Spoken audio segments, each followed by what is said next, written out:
Hi guys, and welcome back to another episode of Mod or Fix. And sunny England. It's dark now, but I'm recording this a little bit after the event because I've decided to split the video up. In this episode, we are working on the cube still. This is part 2. This is a rust repair. So brace yourselves and give us a couple of minutes, and we'll get right back into it.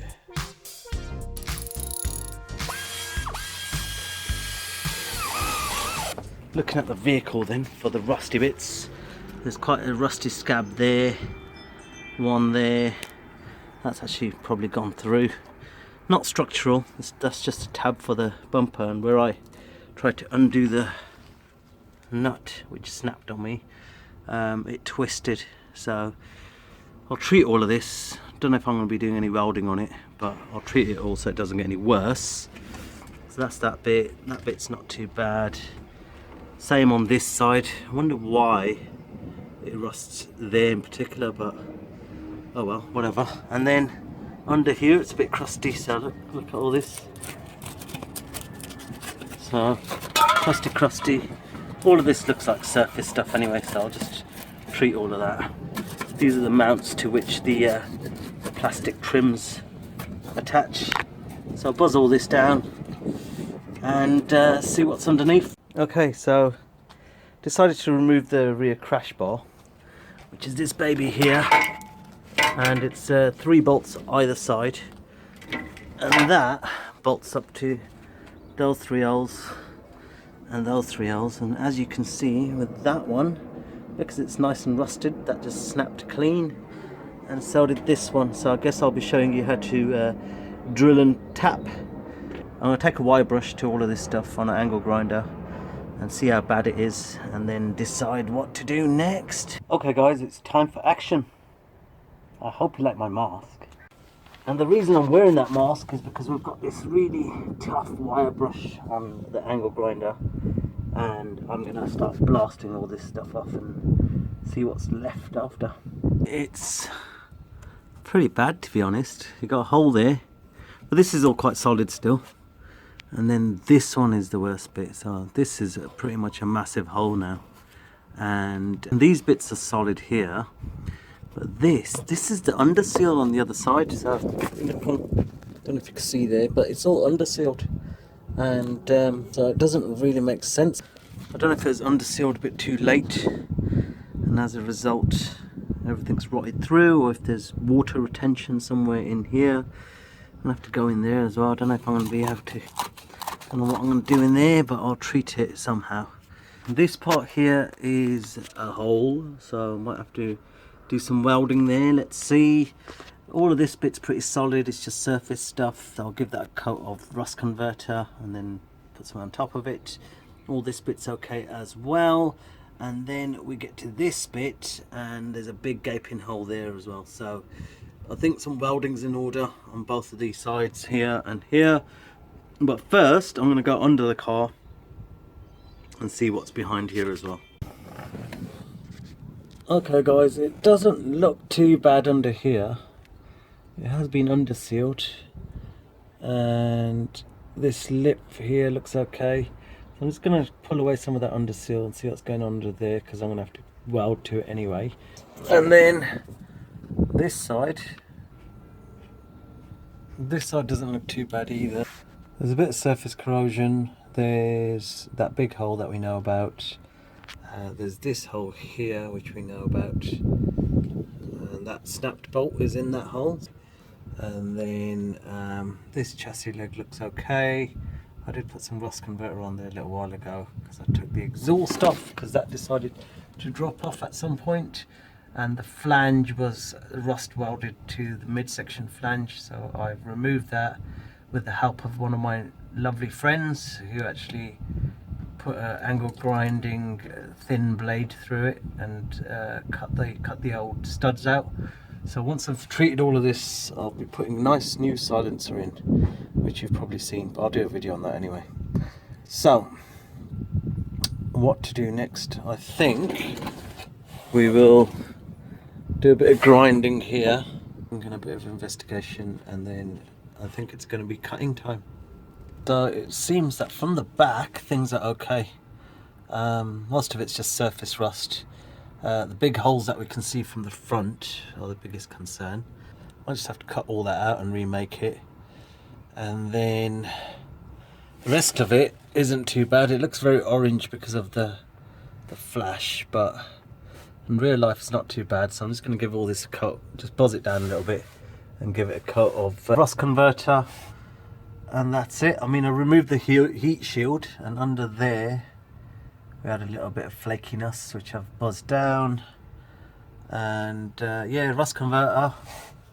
And then I think we will let that cure overnight, and then some plates welded in tomorrow, I think. Okay guys, it's 2 days later now, because as you can see, the clouds are very grey and it was raining all day yesterday. So let me show you how this rust converter has worked so far, and then I'll show you what we're going to do next. So as you can see here, all the rust turns into like a stable surface. It's the built Hambers rust converter stuff that I've used. And as you can see, all the rust has just turned like into this black stable stuff. So what I'm going to do is I'm going to paint some sort of stone chip guard or some sort of paint over that at some point. As you can see, the surface rust there compared to what it's turned that into, totally different. Okay, so I'm going to cut out some shapes now. Not on the dance floor, unfortunately. Start with something like a cereal box or some thin cardboard so you can get your shape as close as possible. Choice of cereal today is the big family pack of Wheatos. Yum yum yum.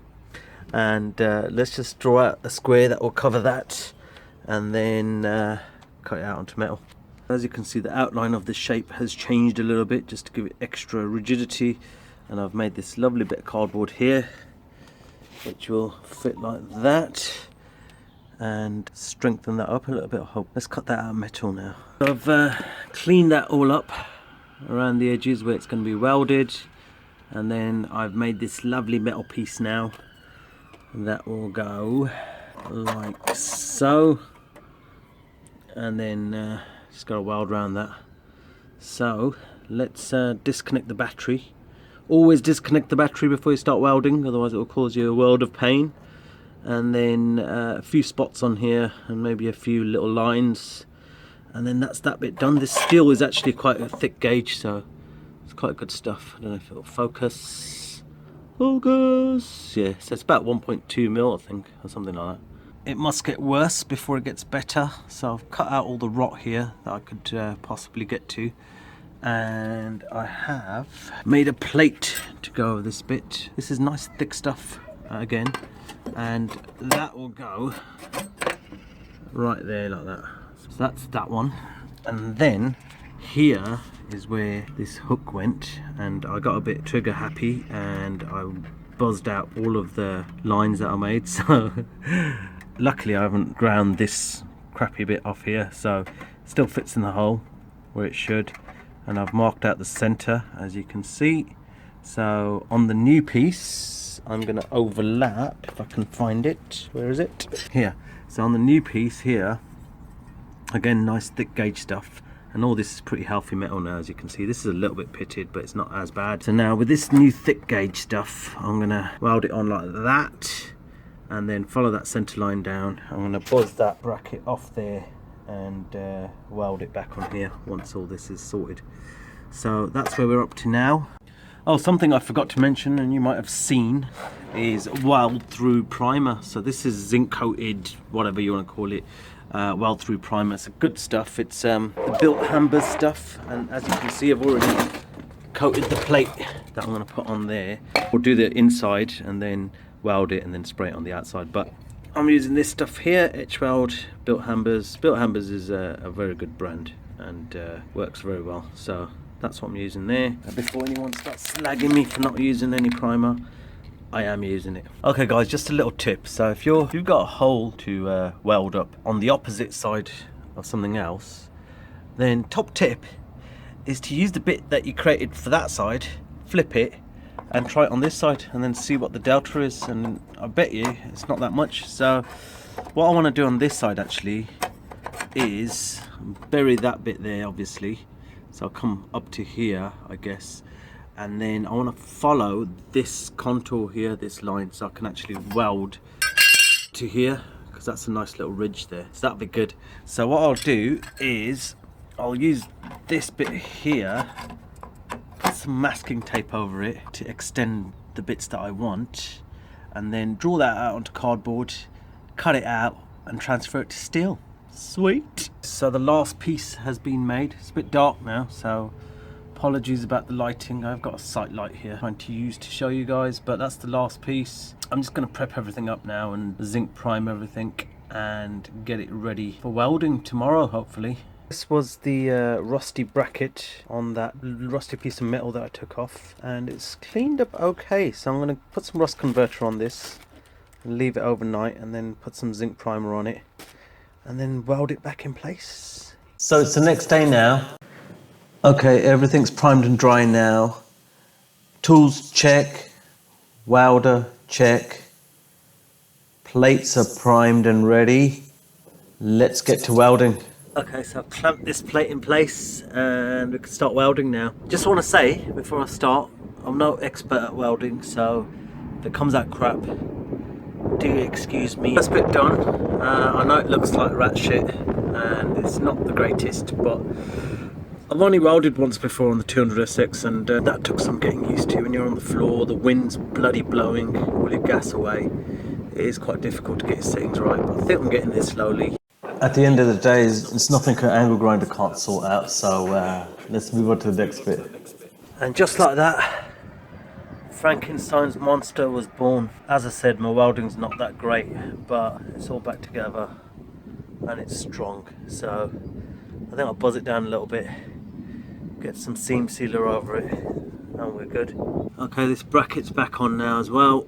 I drilled 2 holes, one there, and then I built a puddle on the fresh metal and just let it spread out onto the old metal, because the old metal's a little bit weak.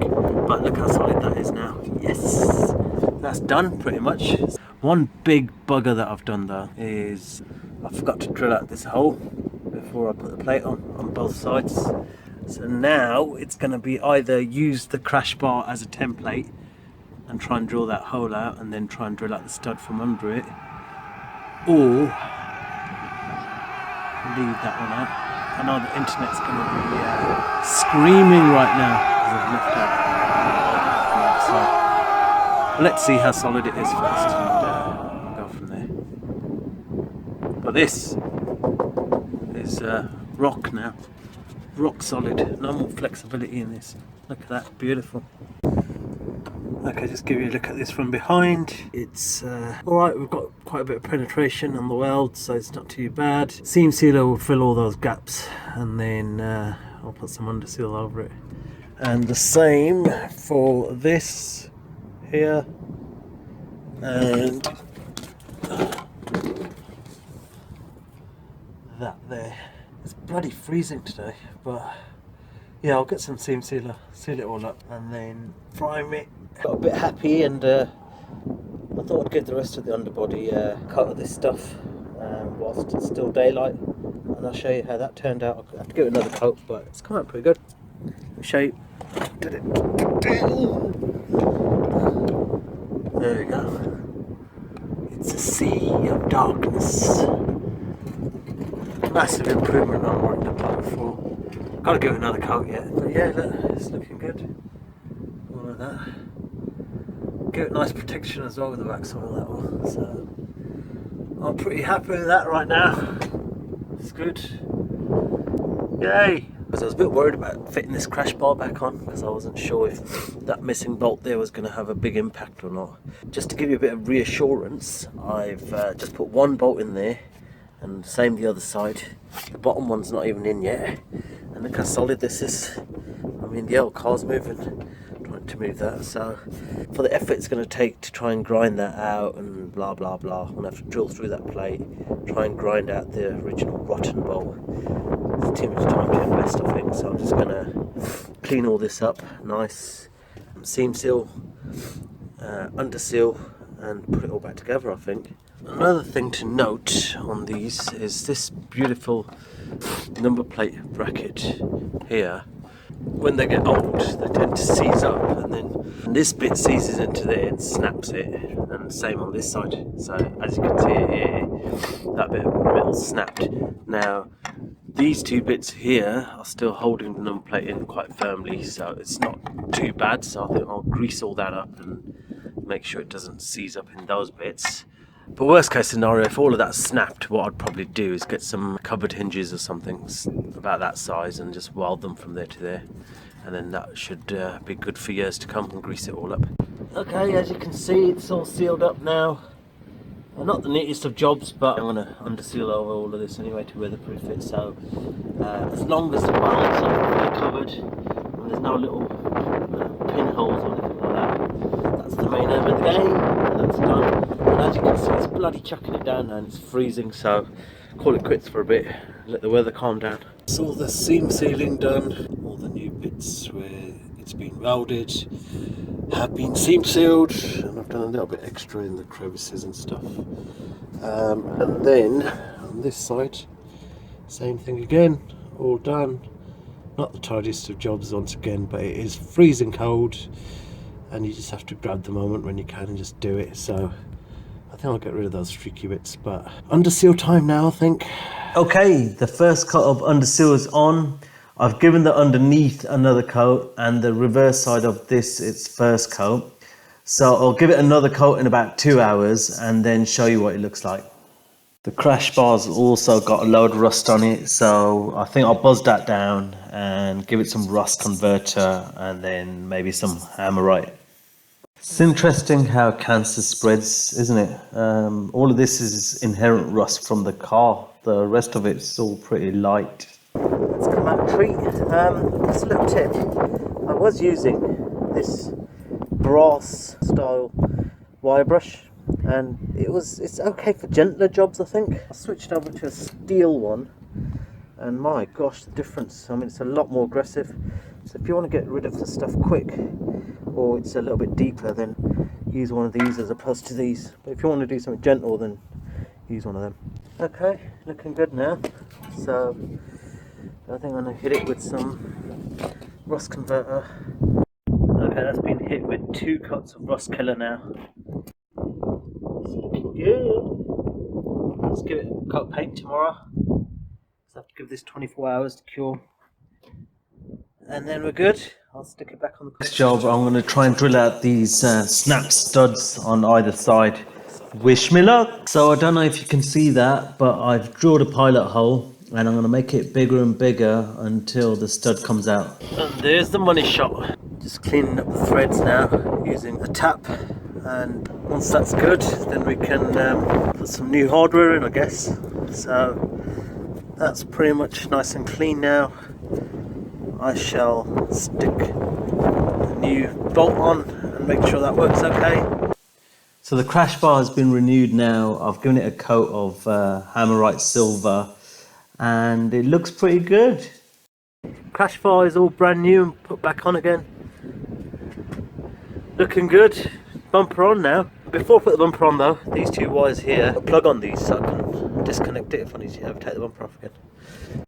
Okay, just a quick few things. So where I originally mounted my reverse camera, there is actually the screw to this bracket.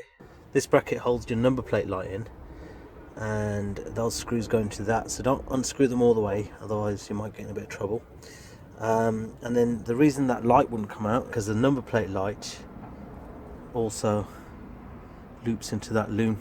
So if you do want to take that light all the way out with the loom, then you need to unplug this and undo that little zip tie. So what I've done here is I've added this plug and zip tied it to the other side, the same as this, so it's all nice and factory now. So I think in a few minutes after I put the rubbery bit on top of that, it's going to be bumper back time. It'd be a shame not to clean up this little protector guard thing that sits on top of the crash bar. So I'm going to give that a nice little clean now, and then we can put it back on the car. It's Women's Day today, so I thought I'd do some washing up in the kitchen sink, and it's actually come out quite well. The other side's even better. Look at that. Near enough brand new. Okay, looks like it's bumper back on time now. Bumper's back on. I've just got to put this bolt and the other bolt on the other side back in. I put all new hardware on the crash bar, and then like those ones that had snapped, so brand new there. And I've greased up any bolts that are likely to get rusted in the future, so a bit of copperies or whatever. So now I've just got to put the number plate back on, find a clip for that, for this bit here. If anyone knows where I can get one of those clips, do let me know. And that's about it, guys. But I think in the grand scheme of things, this bumper needs a lot of work and it's a bit shabby, so if I can get a nice bumper in silver, I might just change the whole thing. That's all for today. I think I will fit the number plate and those few bolts, and then that's a wrap for this video. I've got some of these nice stainless hex bolts for the number plate with these nice yellow caps. Okay guys, it's all back together. The number plate's on, stainless steel hex head bolts with caps. Every bolt that's exposed to the elements has been replaced, so hopefully no more rust for a while, and I think we'll call that a wrap. So thanks for watching, guys. Hope you enjoyed this little restoration project. Like it if you did, subscribe to the channel to see more juicy content. Bye for now.